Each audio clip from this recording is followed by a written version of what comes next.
Bw'oba ova mu kibuga Kampala ng'olekera olw'e Masaka n'otuuka mu kabuga k'e Nabyewanga nga wakafubutuka mu Lwera, tolemwa kulowooza nti abamu balina amasannyalaze olw'emiti gyago egibayita ku mitwe so nga n'ebizimbe balina ebitunula ng'omuntu wamu n'enkulaakulana erabika okubeera mu bo okutwalira wamu so nga baabuwe emirimu baamanyira kugikolera ku generator ne balyoka bassa obuwunga okukola saaluuni okulaga firimu wamu n'ebintu ebirala bingi.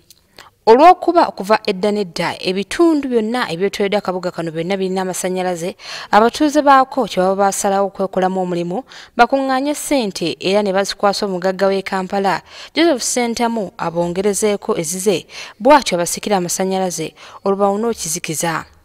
Wano abakungu ba disitulikiti y'e Mpigi nga bakulembeddwamu ababaka ba Parliament Nakawunde Sarah Temulanda, Kenneth Kiyingi Bosa owa Makuta South ne ssentebe wa LCA eyokutaano Lukwanya John Mary we basinzidde okulajana gavumenti ng'eyita Ministry y'amasannyalaze eyambeko abatuuze bawone ekizikiza era Ministry n'etuma omuntu. Gavumenti yasalawo nti abantu abali mu distance mu bbanga eritasuka kilomita 5 okuva layini eweeri baweebwa omukisa bafune ku bibala ebya puroguramu eyo.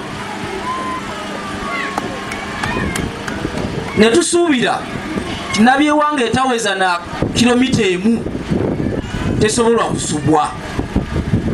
Bino mu kifo ky'okusanyusa abatuuze ate bajje bujja mu mbeera bwe batyo ne bukayukira Ssegawa n'abakungu bazze nabo nga babalanga okugezaako okubalemesa enteekateeka gye babadde balina n'omugagga Ssentamu. Bwe mwera mulese transforma tulyekisanyukira naye ekigenda okunnuma kwe kuzibiriza enkulaakulana yaffe bagegenda mu maaso kubanga nze balaba mu kiti ky'abannabyabufuzi.